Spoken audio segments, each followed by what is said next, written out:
Halo, selamat pagi. Nama saya Federico Julian Teddy. Ini adalah tutorial pembelajaran program C++ melalui Microsoft Visual Studio. Baiklah, kita langsung saja melihat dalam Microsoft Visual Studio. Yang pertama kita akan buka Visual Studio-nya dulu ya, 2012 punya, yang saya punya seri.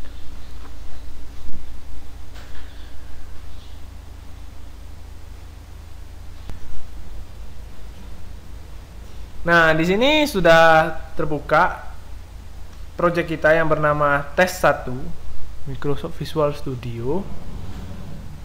Kita harus membuat suatu field.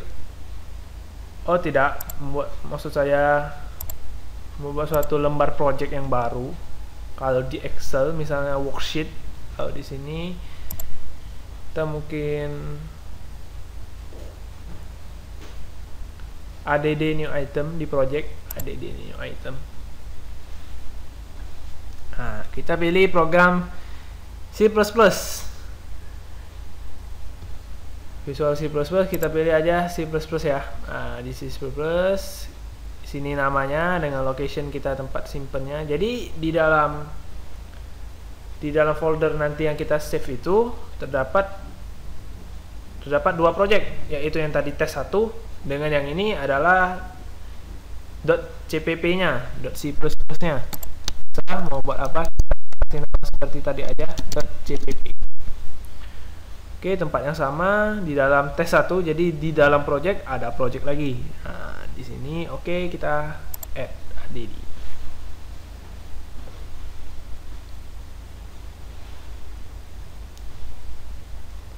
Nah, di sini sudah terbuka lembar project kita yang bernama Test 1 C++. Oke, di sini saya langsung aja mau mengetik struktur datanya dulu, struktur dalam program C++. Yang pertama adalah include your string. Nah, yang kedua include conio.h.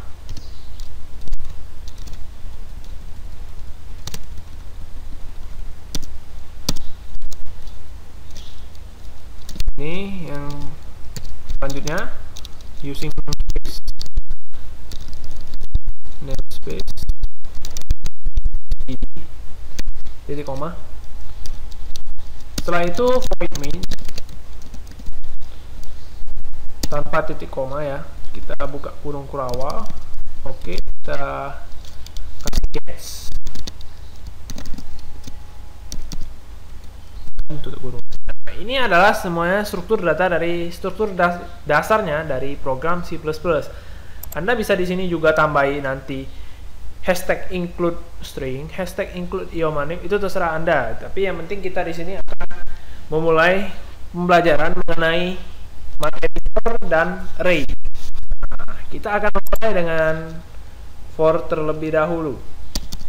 Yang pertama, for mungkin adalah for adalah program yang biasanya digunakan untuk mengulang suatu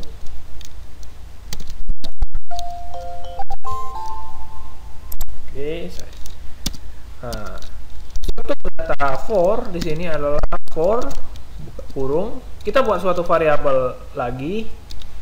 Di sini kita pakai integer yaitu int, dan buat suatu variabel lagi terserah. Biasanya sih saya pakai i sama dengan 0 titik koma. Kita inisialisasi dulu variabelnya. Kalau kita tidak inisialisasi, kita tidak dapat mengulang for, dan data yang pertama variabel itu tidak mempunyai nilai yang untuk diulang tadi. Nah, yang kedua kita beri kondisi. Misalnya I lebih kecil sama dengan 5 titik koma dan I plus plus. Maksudnya di sini I plus plus adalah I sama dengan I plus 1. Nah, jadi perulangan ini I-nya dimulai dari 0. Apakah I-nya lebih kecil daripada 5? Setelah itu baru I-nya bertambah 1. I sama dengan I plus 1. Biar lebih gampangnya kita akan lihat di sini. Saya akan membuat sebuah data pengulangan angka dari 0, 1, 0, 1, 2, 3, 4, dan 5. Oke, yang pertama kita cout I. Cout sama dengan titik koma.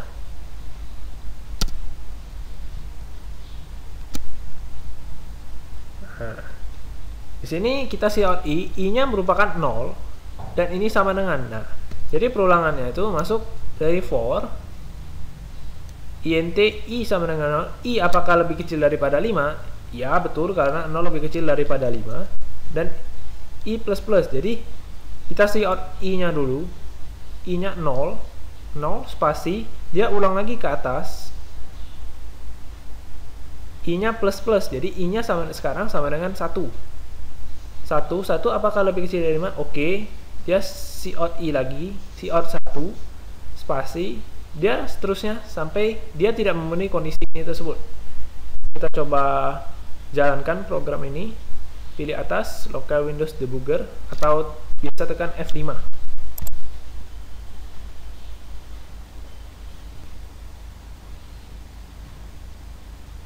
Oke, ini adalah hasil dari compiler dari struktur data yang sudah kita buat, yaitu for. Ini adalah perulangannya. Jadi dari 0, 1, 2, 3, 4, dan 5. Kenapa sampai 5? Karena kita di dalam kondisi ini terdapat tanda sama dengan, lebih kecil dari sama dengan. Jadi misalnya I-nya 5 lebih kecil sama dengan 5. Benar. Jadi misalnya di sini saya berikan komentar kalau I sama dengan 5 lebih kecil sama dengan 5, itu benar. Sedangkan kalau I sama dengan 5 lebih kecil dengan 5, itu salah, karena tidak berlaku tanda sama dengan di kondisi tersebut. Jadi kita benar ya, ini adalah 0, 1, 2, 3, 4, 5. Nah, di sini adalah materi dasar dari for. Kita bisa masuk. Jadi for ini banyak digunakan dalam program untuk mengulang aplikasi. Banyak sekali aplikasi yang untuk perulangan, karena banyak yang data diulang harus dilihat ataupun digunakan. Oke, kita lanjut. Di sini saya akan menjelaskan lebih lanjut tentang for. Sekaligus saya akan menjelaskan for bersarang atau for bertingkat itu bagaimana dengan satu contoh soal yang akan saya jelaskan pada kali ini. Ini dia, saya mempunyai satu soal, yaitu sebuah program faktorial. Anda akan menginput bilangan Anda. Di sini sebagai contoh sebanyak 7. Jadi faktorialnya dimulai dari 1, 2, 3 dan sampai 7. Dan menampilkan hasilnya tersebut. Faktorial adalah sebuah angka yang dikalikan pada angka awal yang misalnya angkanya 7 faktorial berarti dimulai dari 1, 2, 3, 4, 5, 6 dan 7. Semuanya dikalikan dan hasilnya tersebut ialah hasil dari 7 faktorial di sini contohnya. Kalau 1 ya 1 sama dengan 1 ya 2, 1 kali 2, 2. Di sini adalah kebalikannya, angka yang terbesar lebih dahulu ke angka yang kecil. Sama saja hasilnya, tetapi kita akan membuat program seperti ini. Jadi tampilannya seperti ini. Langsung saja kita bahas soalnya. Langsung saja kita buka Microsoft Visual Studio-nya. Kalau Anda bingung, Anda bisa drag di sini Windows-nya, kita geser ke kanan. Nah, jadi sini. Jadi kita bisa melihat contoh soalnya juga sebagai perbandingan antara bagaimana tampilan program kita nantinya. Oke. Yang pertama kita cout dulu. Ini terserah saya cout. Kita buat aja cop atasnya itu program faktorial.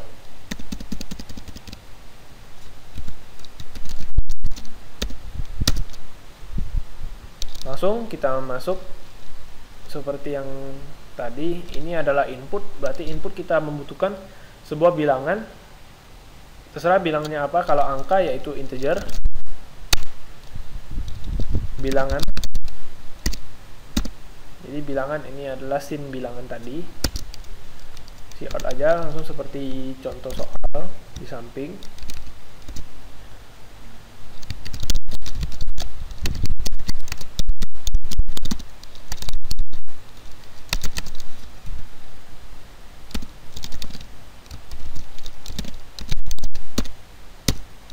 Oke, di sini sudah sampai di atas ini. Jadi ini yang faktorial 1 tanda seru sampai ke bawah ini adalah outputnya. Jadi yang input hanya bilangan ini saja. Jadi yang lainnya adalah output.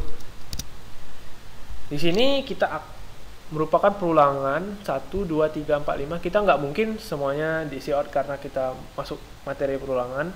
Jadi kita memakai for. Di sini for yang lebih simple di sini. Jadi kita masuk ke for, tipe data integer, nama variabelnya terserah nama apa aja. Kalau saya biasanya pakai i sama dengan 1 karena kita memulai faktorialnya dari 1, tidak ada mulai dari 0. Jadi i lebih besar sama dengan bilangan.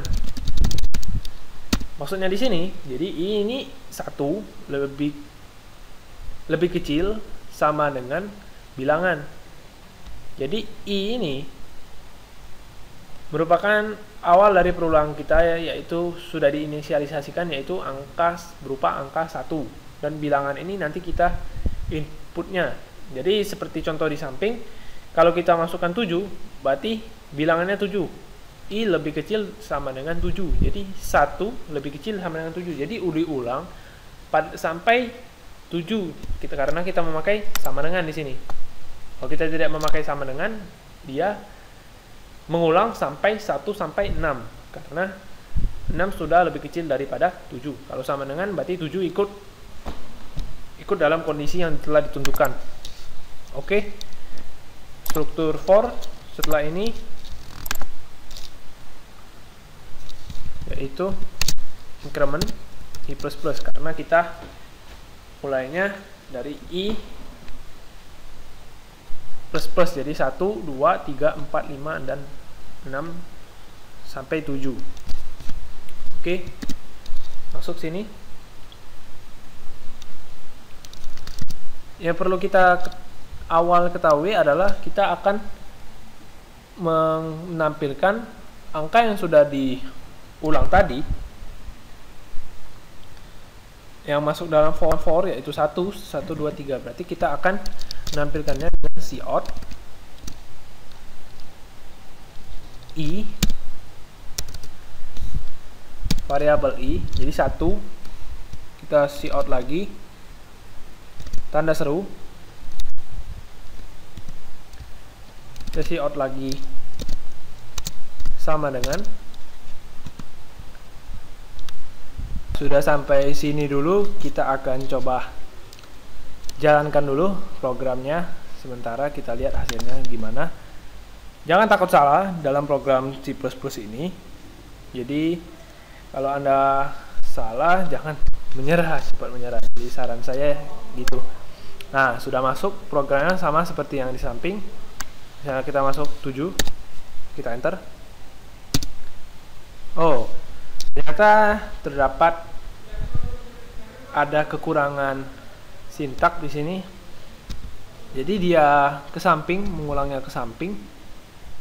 Kalau di sini contoh soalnya ke bawah, oh berarti kita harus menambahkan suatu sintak yang ke bawah atau enter, yaitu NDL, cout NDL, endline. Kita tambahkan di belakang sama dengan ini, endline. Coba kita jalankan lagi programnya supaya kita tahu di mana letak kesalahan kita yang awal dulu.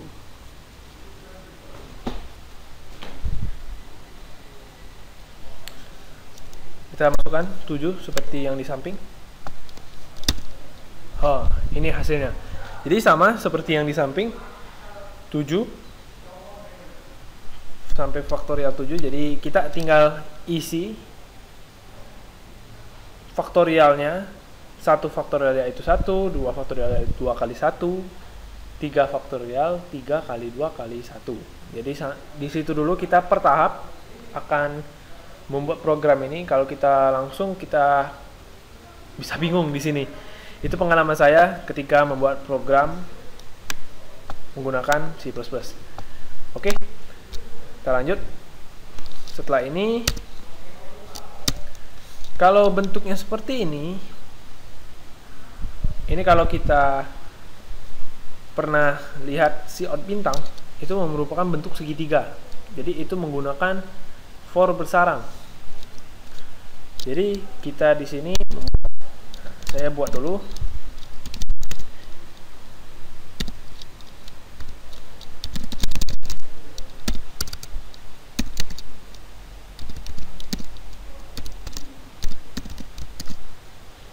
Oke, jadi for ini merupakan for bersarang antara for di dalam for. Nah, itu. Jadi J dengan strukturnya, J sama dengan bilangan yang tadi kita input berapa, J lebih besar daripada 0, dan J decrement, J sama dengan J minus 1. Jadi maksudnya itu 7, kalau kita input 7 lebih besar dari 0, ya benar. Kita cout langsung diisi ini, udah tuh mengulang lagi decrement tadi dari 7 minus 1 yaitu 6. Jadi 6 lebih besar sama dengan 0. Jadi dia mengulang sampai pada saat kondisi tidak terpenuhi. Jadi pada saat dia pengulangannya 0 lebih besar daripada 0, salah. Jadi dia akan berhenti dalam perulangan itu. Setelah ini berhenti, dia akan mengerjakan yang di luar ini. Jadi di sini kita langsung pertama-tama kita akan cout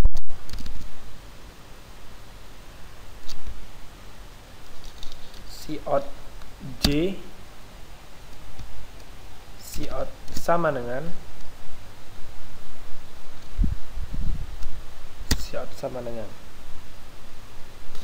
dan jadi koma. Jangan lupa tadi ini cout NL di bawah ini untuk endline-nya. Kita lihat apa yang terjadi. Yang penting saya pesan juga di sini, video tutorial ini jangan sampai Anda menyerah dalam mengerjakan program apapun itu. Tidak hanya mengerjakan program, kita tidak akan menyerah. Oke, di sini kita coba input seperti contoh 7. Oh, dia jadinya 7 sama dengan 6, sama dengan 5, sama dengan 4, sama dengan 2, sampai sama dengan 1. Jadi benar coding kita, tapi tidak benar dengan soalnya. J nya tadi 7 sama dengan, dia mengulang lagi 7 sama dengan J 7 tadi ya, sama dengan dia decrement tadi 7 sama dengan, dia mengulang lagi, dia decrement 6 lebih besar daripada 0, ya benar. Masuk lagi ke sini dia 6 sama dengan, dan seterusnya sampai dengan 1 dan tidak ada 0. Nah, jadi harusnya di sini adalah kali. Pada saat sama dengan, langsung menampilkan hasil dari perkalian tersebut. Jadi yang sama dengan ini kita akan pakai if dan kondisi if.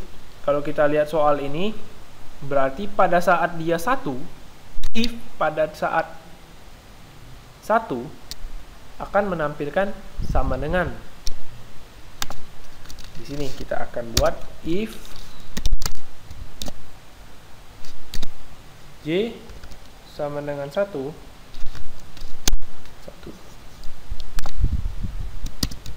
Ini adalah struktur if. Di sini struktur if-nya. Yes, pada saat J-nya sama dengan 1, berarti dia cout 1 sama dengan. Coba kita lihat dulu.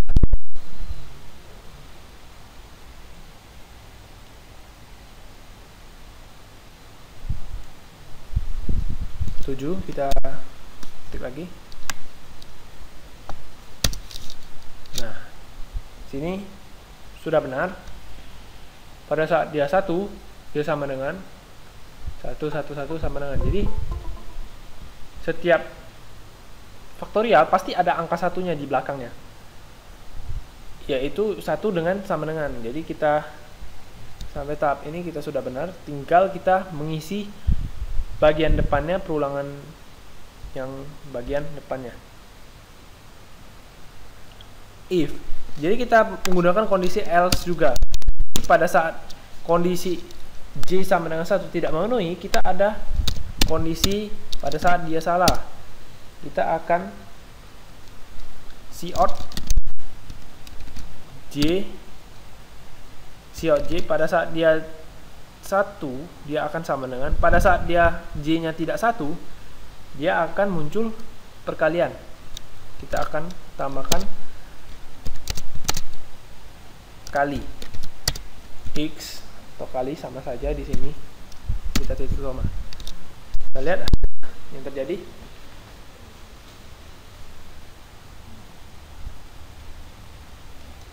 Oke, kita input lagi di sini 7. Nah, ini kita sudah sedikit benar di sini. Hanya saja pada saat faktorial 1 kita akan hanya memunculkan angka 1. Faktorial 2 dengan 1, dan 3 2 1. Jadi ini pada saat hanya benar pada faktorial ke-7. Oke, sampai sini. Jadi salah kita di sini adalah, kita tidak salah ini, sorry. Kita adalah kurang dalam codingnya. Jadi pada saat dia else, dia tidak cout J, jadi kita cout if. Di dalam if ini, if lagi I lebih besar sama dengan J. Tutup kurung. Buat. Nah, di sini. Jangan pusing dulu dalam melihat coding ini, karena ini tidak rumit. Program tidak rumit, tapi kita harus mengerti ini satu persatu per baris. Jadi pada saat dia if J-nya sama dengan 1, dia akan cout J-nya tadi 1 dan cout sama dengan. Lalu hasilnya nanti. Sedangkan kalau dia salah, dia J-nya bukan 1, dia akan masuk ke if kembali. Jadi misalnya J-nya 7, dia masuk ke if kembali.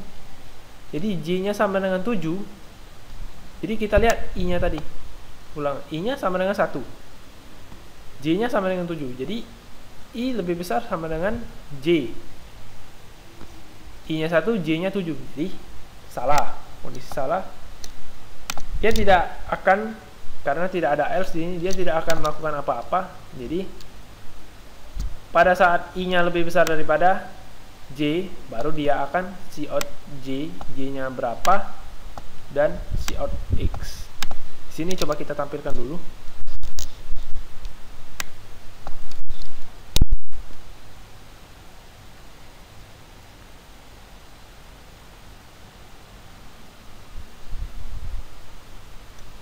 Kita masukkan seperti contoh 7. Nah, kita sudah benar di sini. Kita benar.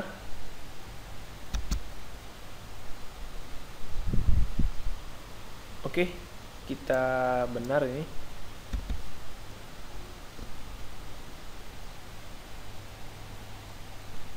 Kita sudah benar. Jadi ini I lebih besar sama dengan J. Pada saat I-nya lebih besar daripada J, kita cout J. Jadi pada saat I-nya 1 lebih besar daripada J, J-nya 7. Salah, jadi dia tidak akan melakukan apa-apa. Dan pada saat misalnya 7 lebih besar daripada 7, dia akan melakukan cout 7 di sini. Di bawah ini pada saat I-nya 7 dia akan cout 7 tanda seru, dan pada saat dia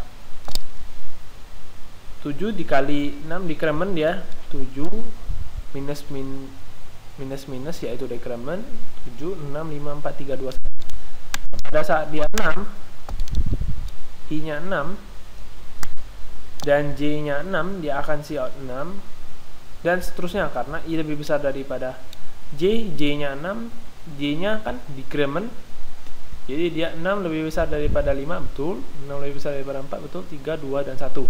Jadi sampai pada saat 1, dan ini sama dengan yang tadi kita pakai if ini, J sama dengan 1, yaitu sama dengan. Di sini kita akan hanya kurang hasil di sini. Nah, hasil di sini saya close dulu ini. Hasil ini kita akan tempatkan di sini. Di sini, oke, kita buat dulu suatu variabel hasil dalam bentuk integer juga sama dengan 1. Mengapa sama dengan 1? Nah, kita buat rumus yaitu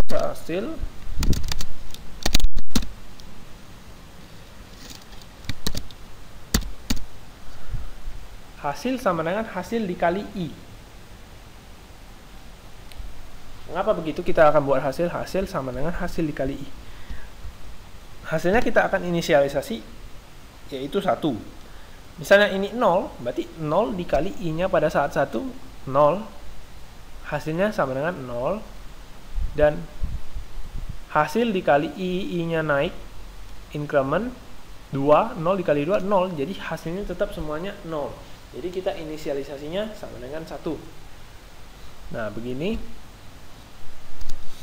Setelah itu pada saat kapan hasilnya akan muncul? Pada saat setelah sama dengan, sesudah sama dengan. Jadi kita taruh di belakang sama dengan, kita cout lagi, cout hasil. Nah, di sini.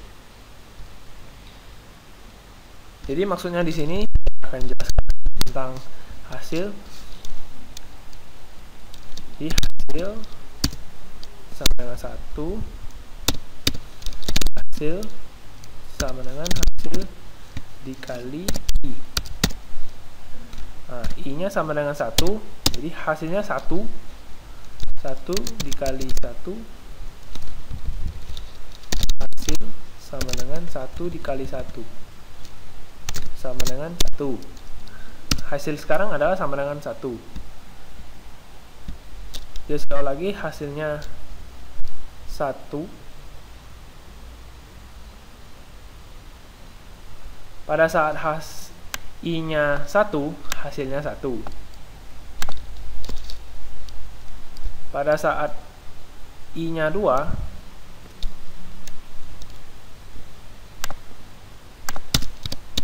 Jadi hasilnya sekarang 1 hasil sama dengan hasilnya tadi 1 dikali 2 sama dengan 2. Jadi seterusnya hasilnya tadi 2, jadi hasilnya sama dengan 2 dikali sama dengan 6. Hasilnya tadi 6, hasilnya sama dengan 6 dikali 4, karena i-nya increment di sini. Increment.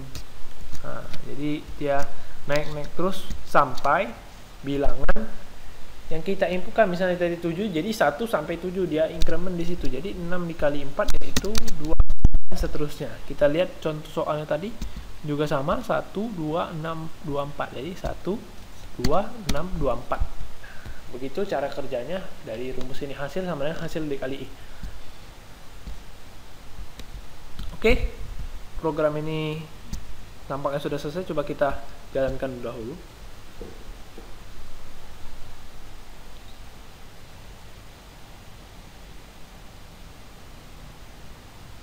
Kita masukkan 7. Ya, betul. Program kita setelah selesai. Ya, inilah akhir dari tutorial pembelajaran ini dalam program C++ dari Microsoft Visual Studio.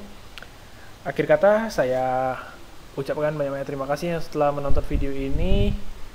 Saya atas nama Federico Julian Teddy, saya mengucapkan terima kasih dan sampai jumpa di video berikutnya.